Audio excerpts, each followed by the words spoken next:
Hi, Miss Mullins. My name is Jessica. How are you today? I'm doing good, thank you. That's good. I'm here to talk to you a little bit about hypertension today. Do you know what hypertension is?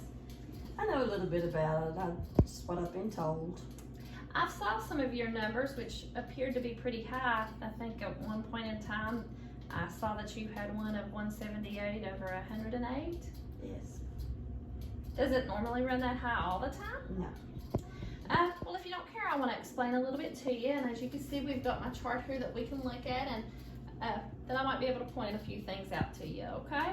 Okay. The only way to really know if you have high blood pressure is to have your blood pressure tested. And as I said, I've seen some of your numbers, so I know that you've been having your blood pressure tested. And you need to understand that your results is key to controlling that high blood pressure, okay? High blood pressure is known as hypertension. It means that your blood pressure is above normal. Do you know what a normal blood pressure is?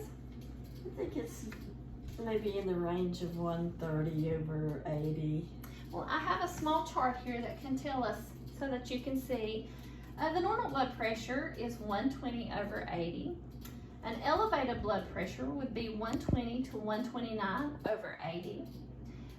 For stage 1, it's 130 to 139 over 80 to 89.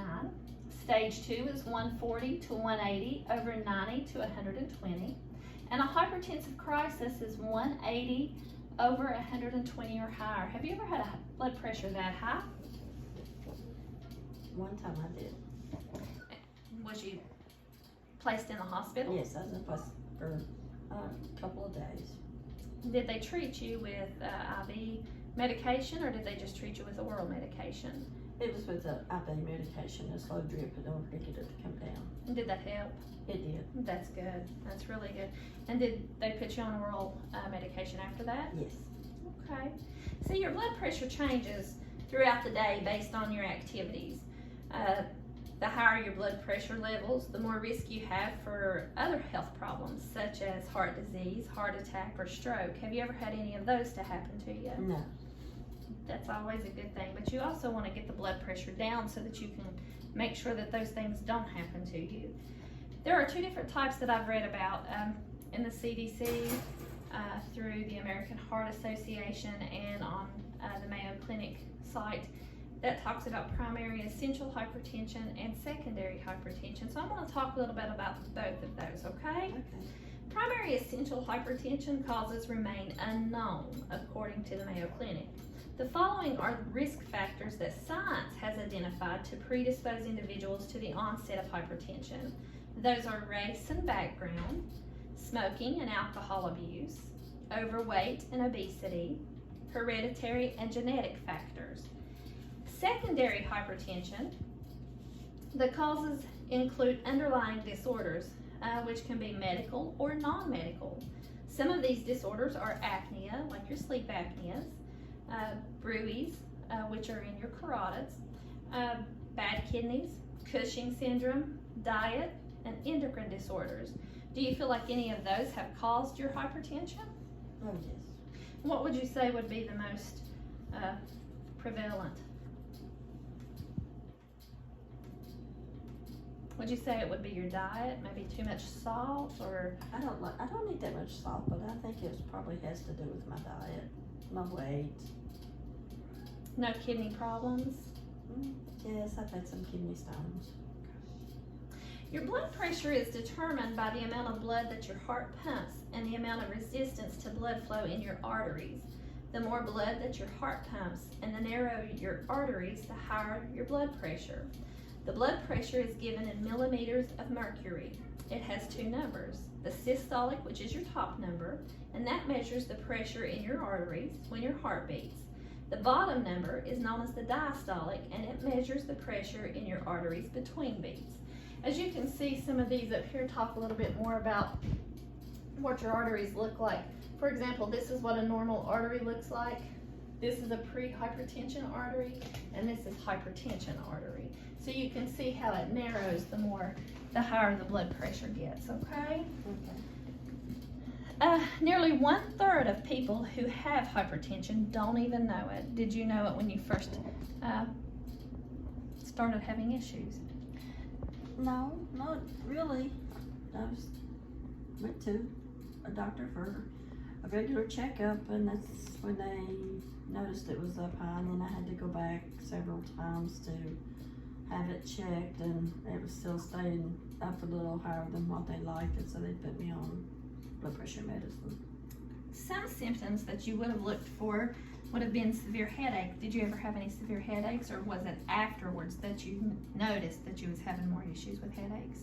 Well, I probably had a few headaches, but I just put it to the fact that it was stress or whatever.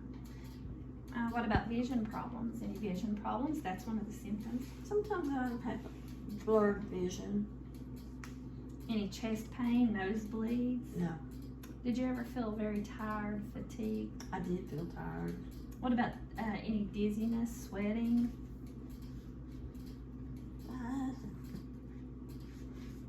Not that I can remember, but it's been a while back. Right. Any facial flushing Oh, now? Yes. And now if it gets up, do you have any of those symptoms? I do. My face gets really flushed and it gets hot. And I usually know then that my blood pressure is getting up. Right, okay. When you went to the doctor, I'm assuming that they measured your blood pressure with a blood pressure cuff, Yes. Is that correct? And probably one of the manual ones instead of one of the electronic ones. Some of the other tests that they may want to do would be some studies at home, such as ambulatory monitoring, and that's something that they do at home. It's 24-hour monitoring. Labs, which would check your cholesterol. EKG to measure your heart's electrical activity. Did they happen to do an EKG on you? Yes, they did. And how was your EKG at the time? And I had a couple little abnormal waves on it, but it wasn't very much, but it was a little. Well, as you can see, hypertension can damage your body quietly for years before symptoms develop. I have a list over here of some of the complications of hypertension, and as you can see, it can cause depression and anxiety. It talks about heart disease, stroke, loss of vision, the kidney disease, and even bone loss. So these are things that you might want to think about and look into when you're dealing with your blood pressure being up, okay? It can cause damage to your arteries, it can cause aneurysms, it can cause an enlarged left side of the heart failure, again stroke, it can even cause dementia. And I think you was telling me earlier that your mom had dementia? Yes. Did she have high blood pressure as well? At one point in her life she did, but then through diet and exercise and things like that, she was able to come off of the blood pressure medicine. I was able to get it down. Oh, that's good. And then also, like I said, it causes kidney failure and it causes damage to your eyes. So do you think that's some of the reason why you're having to wear glasses now, is maybe your I hyper? do. So some of the things that you can do at home would be to change your lifestyle. It can help control and manage the high blood pressure. You can eat a healthier diet with less salt, get regular physical activity, maintain a healthy weight, limit alcohol consumption, and I'm presuming that you don't drink. No. That's what you said earlier, no drinking, and you don't smoke as well, correct? So, and some of the medication treatments should aim at a goal to keep your blood pressure less than 130/80. Does your medication keep you down, or do you still stay elevated? It's still elevated. It's most of the times it's 140, 150 over 88, 90. Okay. Well, some of the medications that are used, and I'm going to ask you here in a moment after I go through a list of these, but some of the medications that are used are diuretics, ACE inhibitors such as lisinopril, angiotensin II receptor blockers like losartan, calcium channel blockers like Norvasc. So what are some of the meds that you're on? I am on losartan, I'm on Norvasc, and I'm also on Toprol. Okay. Well, are there things that you can do at home that you think that would help to bring you down a little bit, such as maybe manage your stress and monitor your BP a little bit better, and of course, like you said, watch your diet? Oh, I'm sure.